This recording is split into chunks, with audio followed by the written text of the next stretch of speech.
కొత్తగూడెం నియోజకవర్గంలోని నా అక్క చెల్లెళ్లకు అన్నాదమ్ములకి హృదయపూర్వక నమస్కారాలు. కొత్తగూడెం నియోజకవర్గంలోని చుంచుపల్లి, పాలవంచ, లక్ష్మీదేవిపల్లి, సుజాత నగర్ మండలాల్లో గ్రామ పంచాయతీ ఎన్నికలు జరగబోతున్నాయి. గత 10 సంవత్సరాలుగా మీ ఇంటి పెద్ద కొడుకులా మీ ప్రతి కష్టాల్లో నేను మీతో ఉన్నాను. గడిచిన అసెంబ్లీ ఎన్నికల సమయంలో మీలో కొంతమందిని సర్పంచులుగా, ప్రజాప్రతినిధులుగా చేస్తానని మీకు మాట ఇచ్చాను. ఆ మాట ప్రకారం ఈసారి మీలో కొంతమందిని అవకాశం కల్పించాను. మీ దీవెనలతో ఏర్పడిన కాంగ్రెస్ ప్రభుత్వం 2 ఏళ్ల పాలనలో ఇచ్చిన ప్రతి హామీని అమలు చేస్తూ వస్తున్నాం.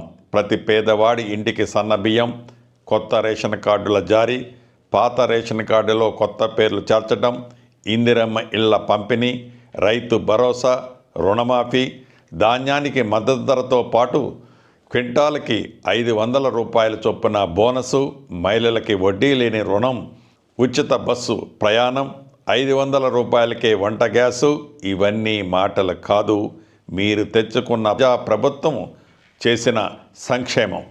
కొత్తగూడెం నియోజకవర్గంలో ఇంకా ఇందిరమ్మ ఇల్లు రాని అర్హులైన నా అక్కా చెల్లెళ్ళు కూడా రాబోయే రోజుల్లో 2వ విడతలో ఇల్లు ఇస్తానని మీ సీనన్నగా మాట ఇస్తున్నాను.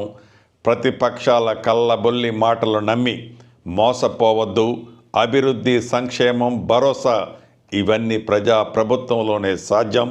కాబట్టి గ్రామ పంచాయతీ ఎన్నికల్లో కాంగ్రెస్ పార్టీ అభ్యర్థులకు మీ విలువైన ఓటు వేసి ఆశీర్వదించండి.